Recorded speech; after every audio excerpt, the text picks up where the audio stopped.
Mesdames, mesdemoiselles, messieurs, chers amis, je suis là aujourd'hui, moi je suis loin de tout problème politique ou n'importe, je le dis tout de suite, je viens.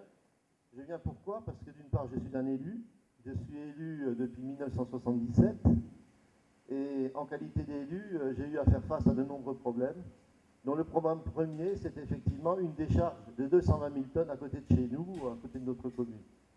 Autour, nous avons la pratique des incinérateurs. À 14 km à l'ouest, j'en ai un de 90 000 tonnes. À 18 km à l'ouest, à l'est, j'en ai un effectivement qui fait 170 000 tonnes. Devant moi, j'en avais un de 30 000 tonnes. Un peu plus loin, j'en avais de 60 000 tonnes. Et puis au-dessus, j'ai encore une décharge industrielle. Donc ça veut dire que quelque part, au niveau de la problématique liée à ces produits résiduels de notre société, mes concitoyens ont toujours été après moi, et après nous, au sens d'élu, parce qu'il y avait plein de choses qui ne se passaient pas comme ça devait se passer. Et c'est à ce titre que moi, qui suis simplement professeur de biologie, et surtout en hydrobiologie, où c'est surtout là ma spécialité, où je travaille pour l'agence de l'eau, pour le comité national de l'eau, pour le ministère de l'Environnement aussi. Donc les choses que je trouvais dans l'eau, en remontant la piste, j'arrivais toujours aux déchets, quoi. Et c'est comme ça que petit à petit, je suis rentré dans le mécanisme, dans le système. Et que sous la pression, je dis bien, sous la pression effectivement des populations qui nous avaient élus, nous nous sommes trouvés dans une situation où il a fallu commencer à monter un certain nombre de choses qui devaient aller dans le bon sens. Alors après maintenant pas mal d'années, on est arrivé à faire des choses qui sont relativement intéressantes, puisque nous sommes passés en gros, au niveau des 15 000 habitants de la communauté de communes, avec 33 communes, on est passé de 400 habitants, 400 kilos de produits résiduels de poubelles il y a 10 ans, par habitant et par an. Aujourd'hui, nous sommes encore à 87 kilos. Alors, tout en descendant. Alors, effectivement, ça pose, ça va bien, on s'est rendu, pour moins cher en plus. Donc aujourd'hui, effectivement, on est devenu un peu une référence. En France, maintenant, ça a essaimé, il y a une centaine de comités de communes qui font la même chose que nous. Ça existait déjà en Allemagne, en Belgique et en Autriche. Et puis maintenant, on se rend compte effectivement que la crise aidant et tout ça, ils ont de moins en moins d'argent et le côté économique, c'est quelque chose qui n'est pas du tout négligeable. Et on se rend compte tout doucement que notre planète, eh bien, c'est quelque chose sur lequel on doit compter. Alors, vous me permettrez d'abord de vous faire une introduction. Vous allez peut-être un peu perdu parce que vous ne ferez pas la relation directe avec les déchets, avec les produits. Mais moi, je tiens à la faire parce que ça vous permet de montrer, surtout ici, à l'échelle d'une île comme Maurice, les îles notamment de l'hémisphère sud, que ce soit dans l'océan Indien ou bien dans l'Atlantique, eh bien ce sont des îles qui à quelque part ont une fragilité de par leur petite taille et leur insularité. Et la planète, à quelque part, dans l'univers, elle ressemble un peu à ça. Alors c'est pour ça d'ailleurs que mon intervention, je l'appelle évolution durable. Ce n'est pas de la provocation, parce que développement, j'ai toujours du mal de le faire, parce que quand un individu se développe, il marche obligatoirement sur la propriété de l'autre. Vous voyez ce que je vous dis? Alors effectivement, il vaut peut-être mieux parler avec l'autre à côté et puis décider de faire un progrès ensemble. Alors à ce moment-là, au lieu de se taper dessus, de se marcher les uns sur les autres, on avance tous dans le même sens et on progresse.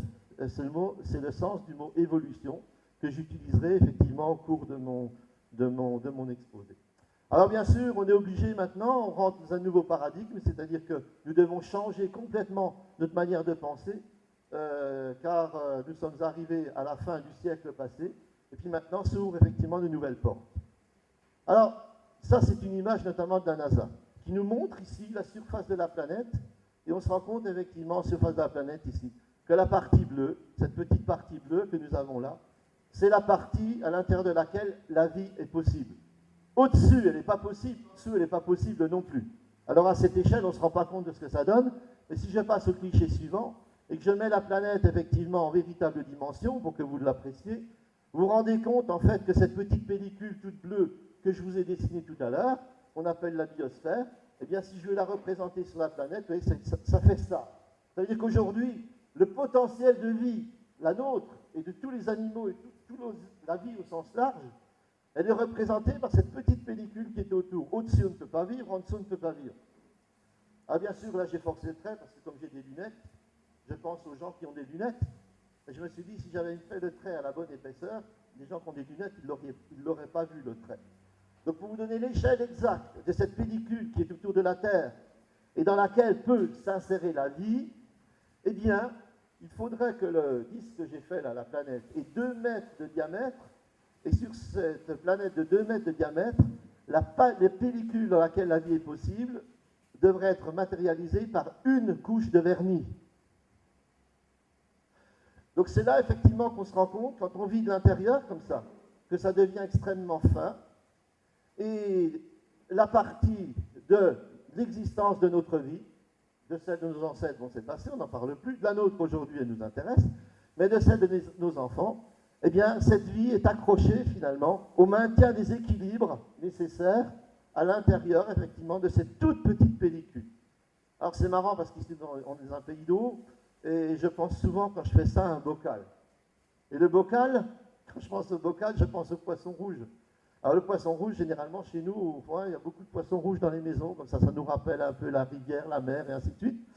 Et ce poisson rouge qui est à l'intérieur effectivement du bocal, il a une chance inouïe, parce que son bocal il est petit, mais lorsqu'à la fin de la semaine son bocal commence à être sale, parce qu'il a rejeté ses déchets et tout ça, eh bien qu'est-ce qu'on fait?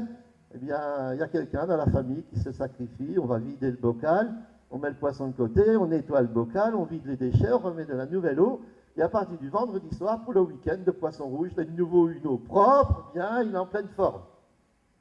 Et bien notre bocal à nous qui est là, que nous soyons de droite, du centre, de gauche, je ne sais pas quels sont les partis politiques qui sont ici, vous voyez ce que je vous dis? Vous avez compris, hein, toute la marge, hein, que l'on soit de quelque parti qu'on veuille, eh bien nous sommes tous les poissons rouges d'un même bocal. Là, on est tous dans le même bocal. Et on rejette tous nos déchets dans le même bocal. Mais on a un gros désavantage par rapport au poisson rouge, c'est que le vendredi soir, on ne peut pas le vider pour sortir les déchets, on recommence à vivre bien le lendemain. Et ces déchets, bien évidemment, qui sont dans notre bocal, eh bien, ils sont bien là, ils sont là, et c'est eux qui commencent à hypothéquer, à grignoter la richesse, effectivement, de l'environnement qui est nécessaire pour construire demain. Alors bien sûr, plus petit dans l'univers, on peut aller un petit peu plus loin. Hein. Si je veux mettre ma Terre en plus petit dans l'univers, je me rends compte que cette petite pellicule qui est autour, là, eh ben, elle existe, elle se maintient, elle est fragile.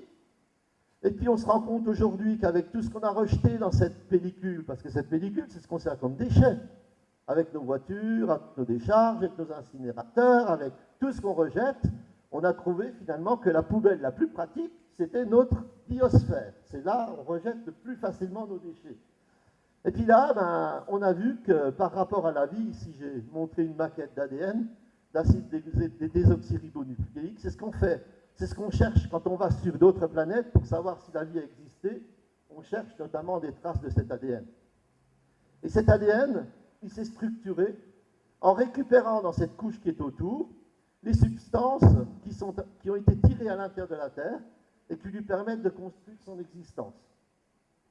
Alors aujourd'hui, on se rend compte que quand on modifie la température, oh là là, il y a déjà des problèmes. Quand on modifie le taux de CO2, eh bien, il y a aussi des problèmes. Et puis ensuite, on balance dans notre environnement des choses dont on ne sait pas quoi faire. Elles sont invisibles, alors on peut les balancer. C'est fini, allez, c'est bon, on y va. Alors on a des substances cancérogènes, on a des substances tératogènes, on a des substances qui sont des imposteurs hormonaux, c'est-à-dire qui rentrent dans nos hormones et qui provoquent des allergies avant d'aller vers les cancers, on verra tout à l'heure. Et puis on a également des substances reprotoxiques. Je ne sais pas quelles sont les statistiques dans l'hémisphère sud. Toujours est-il qu'on a des pays industrialisés du Nord, notamment de l'hémisphère Nord, que ce soit sur la France, mais la France, on n'a pas fait de statistiques sur ce sujet, que l'on prenne notamment la Suède, notamment, et la Norvège, on a fait des statistiques. Aujourd'hui, on a 50% des jeunes mâles, hommes, entre 18 et 25 ans, qui sont en impossibilité de se reproduire. 50%, on frise du 50%, on a 47 et 50, on est en train de... Alors on se demande, on imagine pourquoi, qu'est-ce qui a fait donc, alors je ne dis pas que c'est ça, j'en sais rien du tout, mais tu dis que c'est bizarre que des endroits où on n'a pas fait attention au niveau des différentes pollutions et tout ce qu'on a fait, on trouve des statistiques aussi alarmantes, où l'alimentation est ce qu'elle est, et d'autres régions, effectivement, qui sont restées relativement, on va dire, propres, eh bien, on se rend compte que cette fertilité, elle reste à son plein potentiel. Donc, il y a quand même des choses auxquelles il faut effectivement réfléchir et penser.